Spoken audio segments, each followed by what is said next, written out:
ഈ ഫോട്ടോയിൽ കാണുന്ന ആളെ നിങ്ങൾക്കറിയോ? അതൊരു പക്ഷെ അറിയണ്ടാവില്ല. എന്നാൽ ഈ ഫോട്ടോയിൽ കാണുന്ന ആളെ നിങ്ങൾക്ക് അറിയണ്ടാവും. ഈ രണ്ട് ഫോട്ടോയിലുള്ളതും ഒരാളാണെന്ന് പറഞ്ഞാൽ വിശ്വസിക്കാൻ തന്നെ ബുദ്ധിമുട്ടുന്നല്ലേ. ഇദ്ദേഹത്തിന്റെ പേര് ആന്റണി ലെഫ്രാഡോ എന്നാണ്. ഫ്രഞ്ചിലെ 32 വയസ്സുള്ള ഒരു യുവാവാണ് അദ്ദേഹം. ഇദ്ദേഹത്തിന്റെ പ്രധാനപ്പെട്ട ഒരു ഇഷ്ടമായിരുന്നു ദേഹം മുഴുവൻ ടാറ്റു അടിക്കുക എന്നുള്ളത്. അദ്ദേഹത്തിന്റെ കണ്ണിനകത്ത് വരെ അദ്ദേഹം ടാറ്റു അടിക്കുകയുണ്ടായി. അദ്ദേഹത്തിന്റെ മറ്റു ഇഷ്ടങ്ങളായിരുന്നു മൂക്ക് മുറിച്ചു മാറ്റുക, നാവ് രണ്ടായി പിളരുക, കൈവിരലൊക്കെ മുറിച്ചു മാറ്റുക, പല്ലൊക്കെ ഗ്രൈൻഡർ കൊണ്ട് ചെത്തി മാറ്റുക, ദേഹത്തെ മുഴുവൻ രോമങ്ങളും പിഴുതെറിയുക. അവിടെ ഇവിടെയൊക്കെ പല രീതിയിലുള്ള സർജറി ചെയ്തിട്ട് അദ്ദേഹത്തിന്റെ ബോഡി ആകെ രൂപമാക്കി മാറ്റുകയുണ്ടായി. എന്നാൽ അദ്ദേഹം ഇന്ന് അങ്ങനെയൊക്കെ ചെയ്തതിൽ വളരെയധികം വിഷമം അനുഭവിക്കുകയാണ്. കാരണം അദ്ദേഹത്തിന് സ്വന്തം ഫേസ് കണ്ണടയിൽ നോക്കുമ്പോൾ അദ്ദേഹത്തിന് അത് ദേഷ്യം വരുന്ന, ഇറിറ്റേഷൻ വരുന്ന ഒക്കെയാണ് അദ്ദേഹത്തിന്റെ വാർത്താ സമ്മേളനത്തിൽ പറഞ്ഞത്.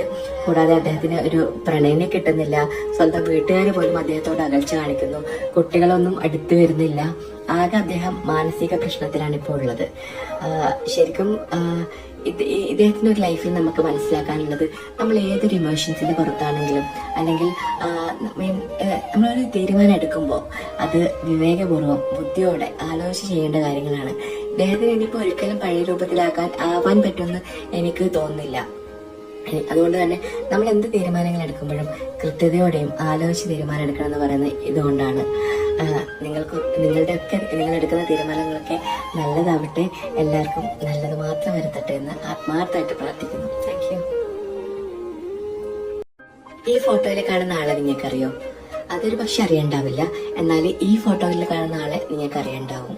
ഈ രണ്ട് ഫോട്ടോയിലുള്ളതും ഒരാളാണെന്ന് പറഞ്ഞാൽ വിശ്വസിക്കാൻ തന്നെ ബുദ്ധിമുട്ടുന്നല്ലേ.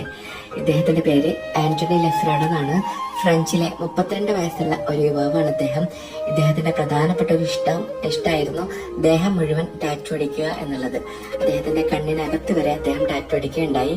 അദ്ദേഹത്തിന്റെ മറ്റു ഇഷ്ടങ്ങളായിരുന്നു മൂക്ക് മുറിച്ചു മാറ്റുക, നാവ് രണ്ടായി പിളരുക, കൈവിരലൊക്കെ മുറിച്ചു മാറ്റുക, പല്ലൊക്കെ ഗ്രൈൻഡർ കൊണ്ട് ചെത്തി മാറ്റുക, ദേഹത്തെ മുഴുവൻ രോമങ്ങളും പിഴുതെറിയുക. അവിടെ ഇവിടെയൊക്കെ പല രീതിയിലുള്ള സർജറി ചെയ്തിട്ട് അദ്ദേഹത്തിന്റെ ബോഡി ആകെ രൂപമാക്കി മാറ്റുകയുണ്ടായി.